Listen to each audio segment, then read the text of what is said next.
Ms. Legalista, thank you for joining the video. We're going to be talking about this lady who, I don't know, I guess she feels like maybe she was at the circus and there was some trickery that went on while she was called back to the ATM and she wound up with a different card, money missing from her account, a whole bunch of sleight of hand hat tricks that took place.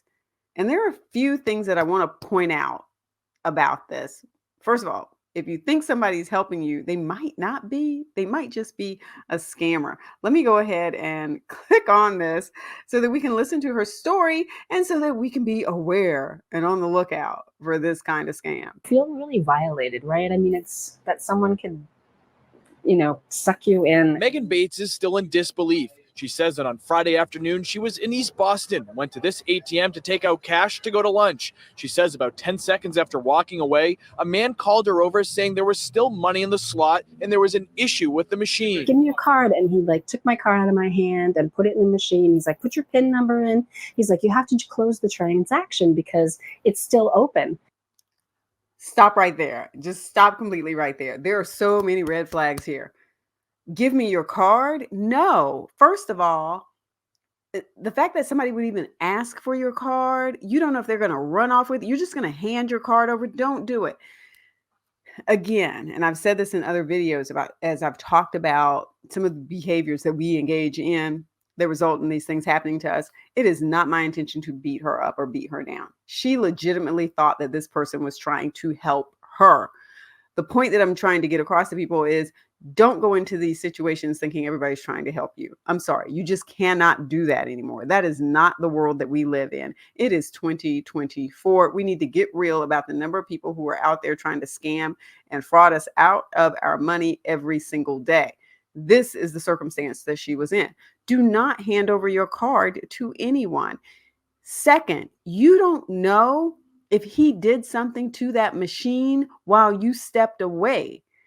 You guys have heard of these skimmers and super skimmers, ones that are outside the machine, ones that are inside the machine. You don't know what happened while you walked away. Now this person is calling you back. They're telling you to put your card in the machine. They're telling you, oh, go ahead and press your PIN because the transaction is still open. I'm sorry. But what you want to do is fully assess the environment, everything that's going on, the circumstances, before you automatically believe this other person who's talking to you. You don't know that person. Do you have a name? Did they provide a driver's license? Because we should almost be at that point now where it's like, well, wait, who are you? What's your name? Do you have ID? See how long that person stands around as you question them before they have you engage in some sort of transaction with your card and your PIN number at an ATM machine that you have walked away from. No, let's not do that. So keep in mind that you don't know what went on. Third thing, you're walking back over there. I can't. I'm just gonna stop. I'm just gonna stop. Let's hit play again. And it happened so fast. I didn't even really think about it. She says the man was super nice and she thought he was trying to help her. She went to lunch and thought nothing of it until the next day when looking at her bank statement, she saw 3 withdrawals of $4,000 each. She's a nice person. She's a nice person because she thought that this person was trying to help her. And this is the reason I say she is a nice person. People who, are really nice, a lot of times they think that other people are nice too. That's why it's so hard for them to really take a very bold and aggressive sort of stance to protect themselves, because they see people kind of like they are. This woman is probably the same sort of person who, if something like that did happen and a person walked away and there was something, they'd be like, hey, wait, you forgot something here. I'm not sure what's going on. Just wanted to let you know before you go to, hey, you dropped something. Hey, there's something. This is a person who would probably speak up and be on the lookout to help somebody else. Look at these numbers. $4,000, $4,000. $4,000 missing from her account. The money taken out from this Bank of America on State Street and then another on Hanover Street.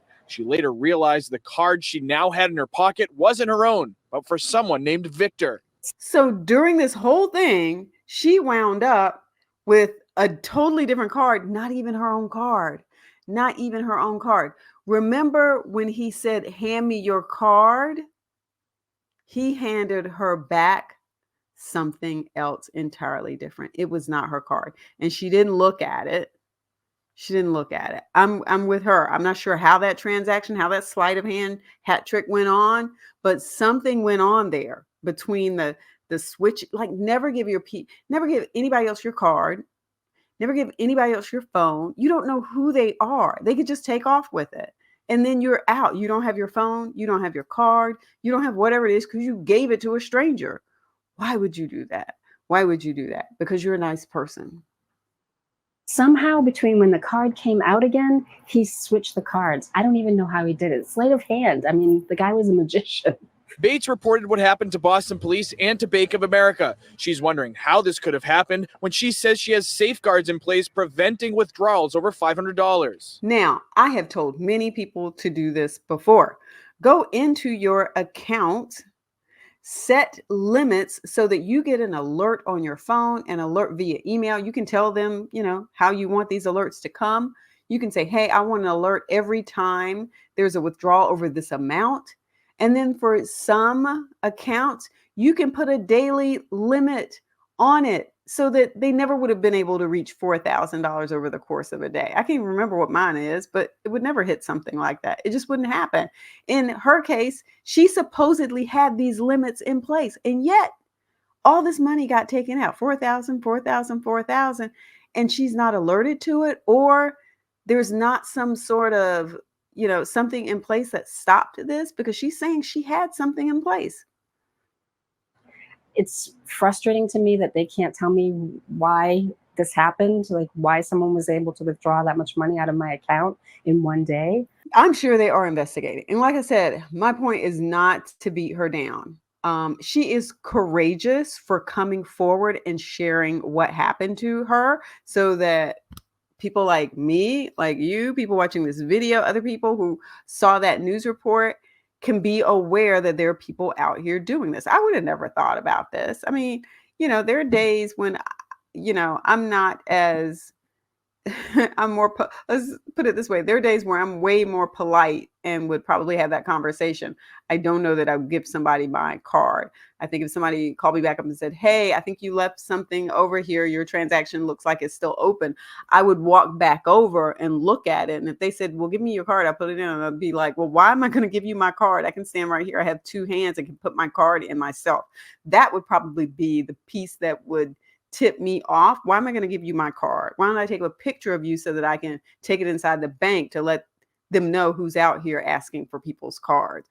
Like, I could easily get that kind of upset too, because I do not like these types of scams. So I am very appreciative of the fact that she was willing to share her story, and that so many of these people in these news reports do come forward and share stories.